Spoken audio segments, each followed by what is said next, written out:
daawadayaal ku soo dhawaada Damal TV Australia caawa barnaamijyadan idin hayno waxaa kamid ah wararka naga soo gaaray magaalada Melbourne gaar ahaan xaafadaha lockdown kala saaray oo ay ugu horeeyaan Flemington iyo North Melbourne inkastoo caawa 12 habeenimo laga qaadayo lockdownka gudoomiyaha jaaliyadda Soomaaliyeed Xuseen Xarakow eeda wuxuu dusha ka saaray Soomaalida ku dhaqan Flemington iyo North Melbourne inay iskugu wacan yihiin dhibta ku dhacday isagoo sababta u soo qaatay inay u codeeyaan xisbiga Green-ka Soomaalida degan North Melbourne iyo Flemington uma codeeyaan Labour waxay u codeeyaan Green waxaana meesha haysto waa Green maadaama uu Green ka haysto halka kursiga oo state-ka kursiga federaalka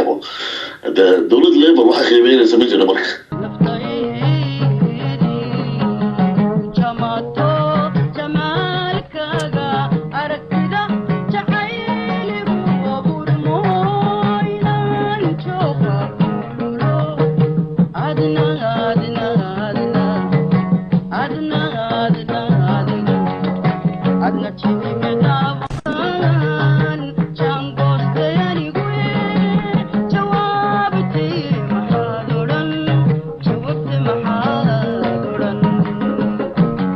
kusoo dhawaada warbixin yar oo kooban iyo xaaladihii u dambeeyay xaafadaha Flemington iyo North Melbourne waxa maalmihii u dambeeyay lagu soo rogay xaalad bandow xaafadaha Soomaalidu u badan tahay oo kala ah North Melbourne iyo Flemington inkastoo amarka uu u dhacay si degdeg ah oo lama filaan ah ay haddana dawladdu waxay ku micnaysay dadka degan cimaaradahan inay saaran yihiin markab dusheed taasoo ay sahlan tahay bay tiri dawladdu inay u faafiyaan xanuunka si sahlan sidoo kale xaafadahan bandowga lagu soo rogay ayay dawladdu muhiim gooni iska saartay siday ku heli lahaayeen waxyaalaha daruuriyaadka ugu horeeya cuntadu iyo daawooyinka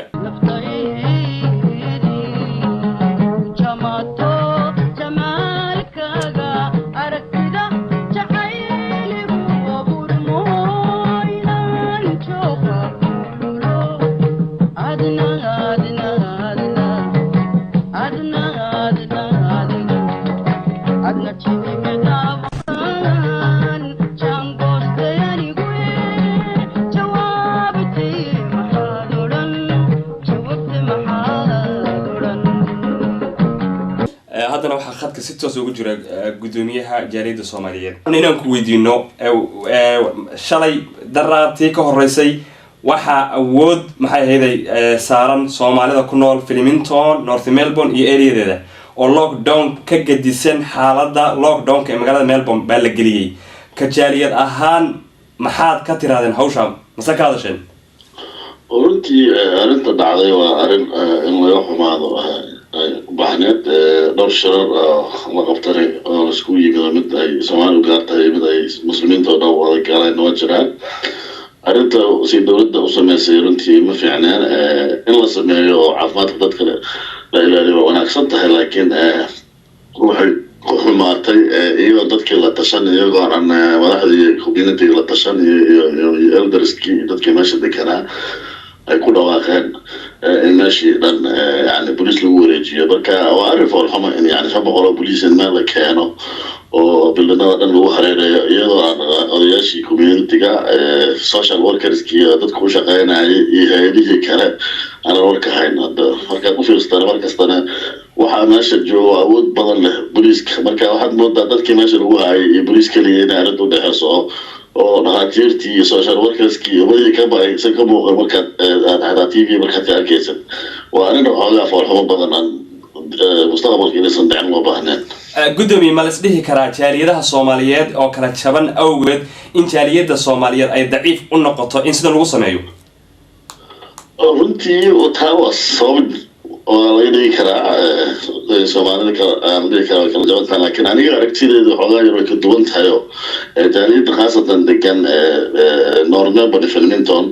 uma codeeyaan dawladda maanta ka taliso Victoria maadaama aysan u codeeyaan dawladda marka hadday ciqaabto dan uma aragto laakiin hadday dawladda ay codeyn lahaayeen maanta way gudubnaan lahayd sheekada sida hadda xaaladii ku sugan yihiin laakiin gudoomiye waxaan ogsoonahay in Victoria Labour oo haysto Soomaalidu ay Labour u codeyso Soomaalida degan North Melbourne iyo Flemington uma codeeyaan Labour waxay u codeeyaan Green waxaana meesha haysto waa Green maadaama uu Green ka haysto halka kursiga oo state-ka kursiga federaalka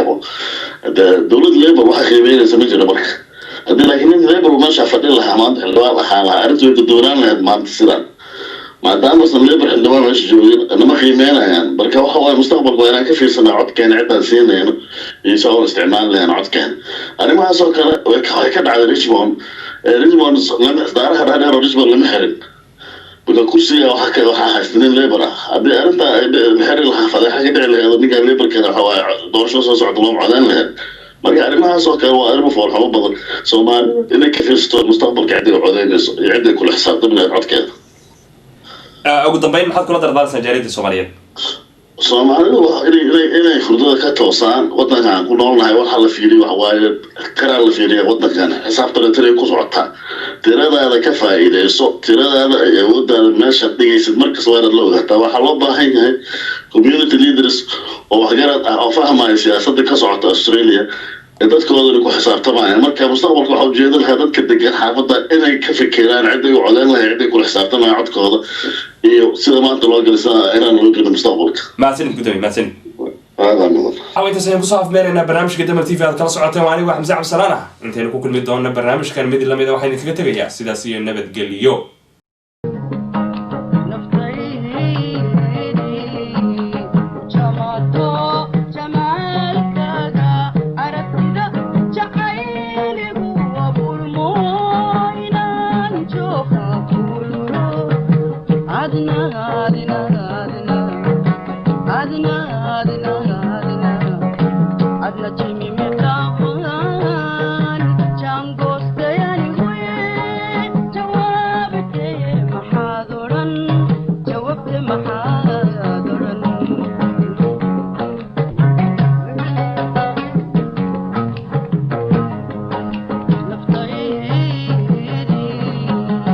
Chama